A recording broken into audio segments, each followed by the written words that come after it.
time has passed since our family vacation this summer. I apologize for being late and getting this out. Gosh, it's almost Christmas. However, family vacation, Lake of the Woods. The coolest thing, to be very serious, is not just the fishing part. You know, I do a ton of that and I enjoy it. My family enjoys it, but the neat thing was a 3-generational deal. Had my dad and had my son Seth with me. Now, they were a little wounded, but we still got through it. We had a ball, and we actually caught some fish as well. And I do want to thank again the folks there, Wayne Schoen, up at Grassy Narrows Lodge on Lake of the Woods.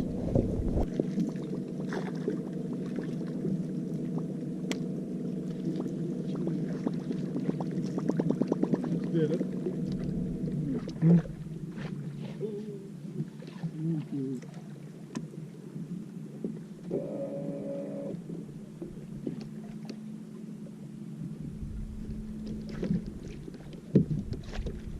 Still there?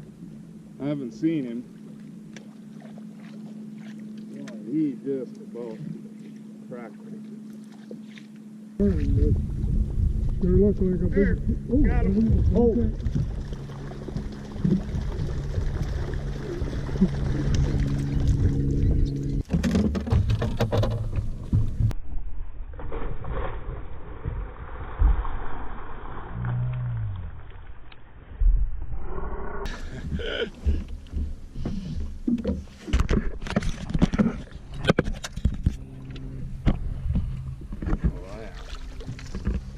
Couldn't resist that.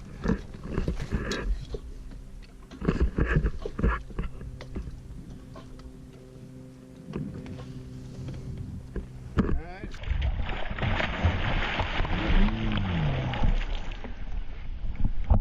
That bag out of the water, Dad. I think we're fine here. Alright. There we got him. There we go. Nicely done. Nicely done. Now, finally, Yes! it has been just for the folks at home. We have had the most unbelievable little. It's calm right now, so we can relax a little bit and do this. This fish will be fine staying in the water. If he'd shut up, shut up! I'm trying to talk to the camera here. But pretty tough morning, little walleye fishing, blah, blah, blah, blah, blah. And just got back to muskie fishing, real tough. It was an interesting deal here just I don't know, what was that, 15 minutes ago? My dad's throwing a topwater. And I, out of the blue, just say, boy, it'd be great to have a big one come up right now, out of the blue. And literally out of the blue, a big one came up, grabbed his surface lure, and he missed it. Kid just came right at him, spit it out. And then this whole deal, I missed a pike. What all happened? You had 2 different follows. And I had to follow, yeah. Okay, so now this fish, I think is the same one, followed his topwater a couple times. I raised it once, figure-eighted it, almost got it to hit, cast the same lure back out, and he hit it halfway back. Finally. It's about a 47-incher, I'd say. And that's, by the way, folks, that is a Livingston lure Squeaky Pete, it's called. Believe it or not. What a name. Appropriate, I would say. Yeah. All right. Set. Yep. Ready. Oh boy. Yeah, that's a nice one. That's a nice one. There's the smile. There's the smile. I got a lot of them. You good? Okay. I took at least 10. So. All right, now we're gonna smile for this camera. Then we got to get back in. Give us.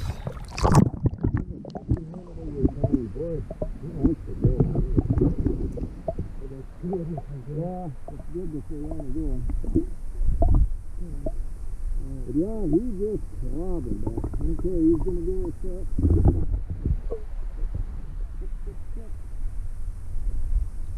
So this is a pretty interesting situation here with this fish. Nice big fish. But one of the things that people ask me a ton is like, Pete, when you have follows, what do you do? Do you go right back? Do you try and catch them? Do you come back later? There's a million questions that relate essentially to that.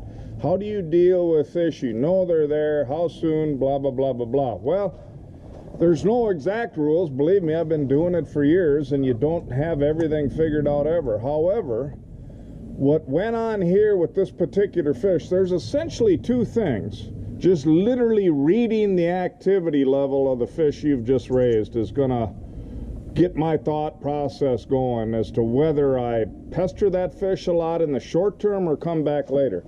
Okay, so in this particular case, we had a long stretch without any activity.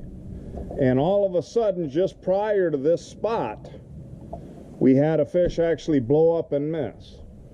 And because that was all in maybe a 10-15 minute period after not seeing anything for a long time, what that tells me is that for some reason, weather, lunar, something like that, we have a we've got Moses helping with this.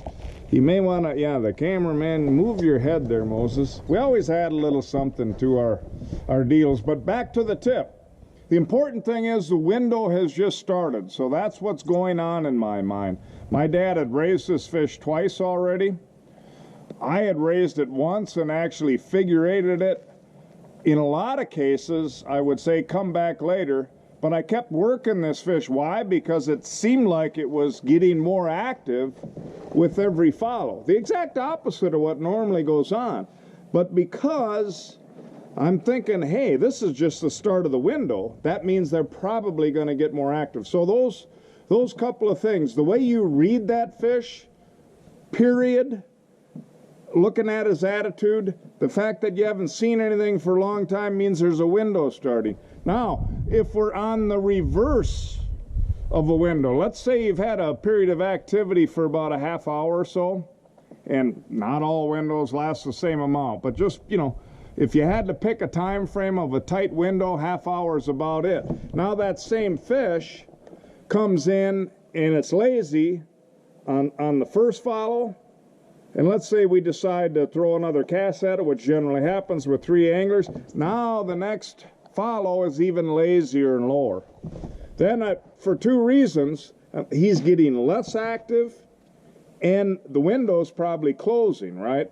So now I'm going to think, I'm going to go and come back later. Then you come back on weather, wind switch, lunar, something like that. So those are the basic factors. If in fact the fish is getting less active, you're probably better off not showing them everything you own. You want to come back later when the time is right.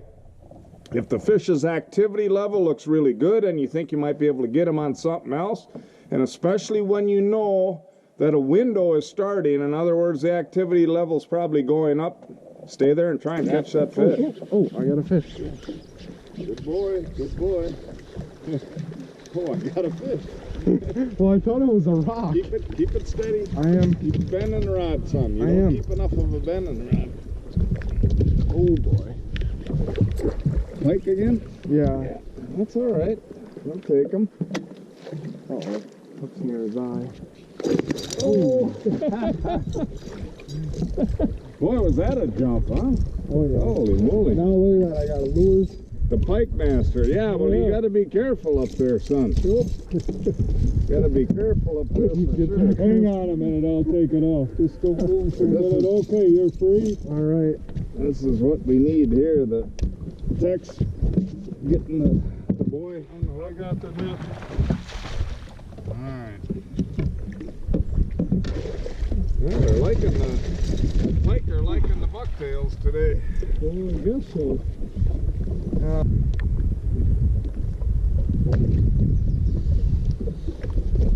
Nice. Alright. Well, this is getting to be old hat, but I suppose you should lift that one up too quickly, son.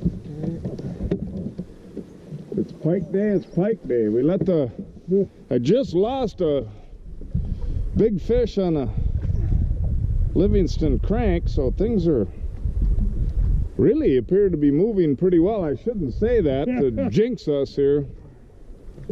Sus caught 2 nice pike. Lost something else big, so hopefully they'll keep biting. And my son seems so shocked. That's the amazing thing to me. Did you hear that, folks? He's like, I got something. Like he's just an absolute, sheer, utter shock the whole time. Okay, there we go. It's in there. We're kind of getting the sun in there too. But okay, get it back.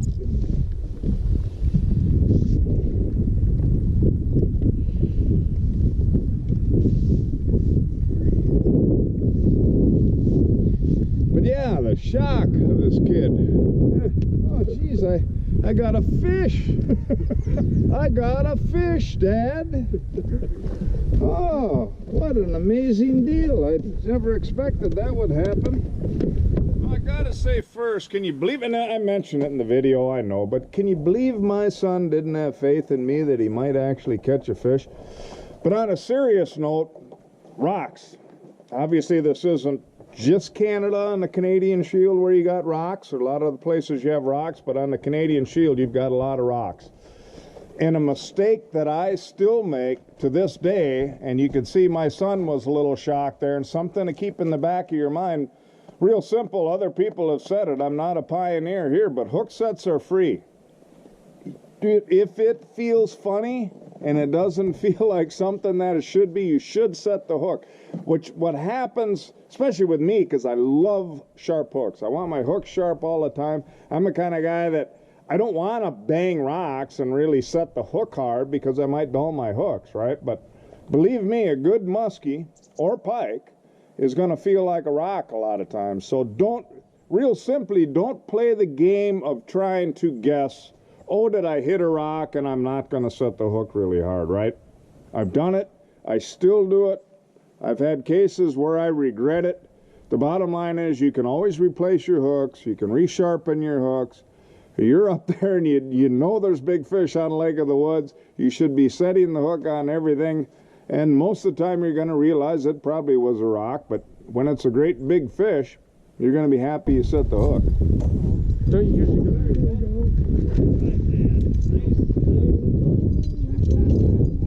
I saw him coming right there for you.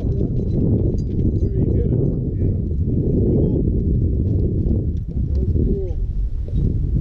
That was cool. You're alright. Where's he at here? Oh, that's a nice one too.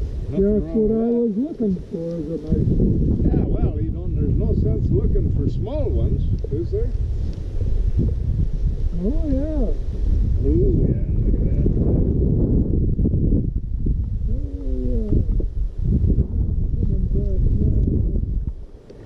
yeah. He's not quite ready yet. Oh, I guess not. Not quite ready yet. That's not. Ooh, that would be a beautiful picture to have there, wouldn't it? Oh, shoot. Gotta turn him. We had him in a boat, too. I know. Turn around and look at the camera. That's exactly right. So that was a tremendous experience, other than the at the end by my dad there. But in reality, that's all you really need to do, because at the end of the day, the fish is going to get released anyway. Got to see a beautiful strike, great battle all the way in. But in reality, one thing to think about at the end of a fight, that Tex doesn't really care whether he gets the fish or not, but you can get in your head, well, I've got this fish landed and everything's okay. The bottom line is, if you really want to catch them, you do want to turn. If you look at the end of the video there, you can see that when that fish turned out and away from the net, Tex didn't have a whole lot of bend in the rod, and he didn't pull back towards the net. Oh, shoot. Gotta turn him. You want to be aggressive in order to actually boat that fish. Stick that rod down if you want to make sure he doesn't jump. but pull that fish, change that rod angle, bring them right back to the net, keep the pressure on. Some of the worst things you can do is kind of take the heat off and be leading the fish the wrong way. Always remember that you can lead the fish around for the most part with your rod tip with a good bend in the rod. So that's one thing. If you really want to boat that fish and have a hold up picture, you should do. Otherwise, it was an absolutely tremendous experience.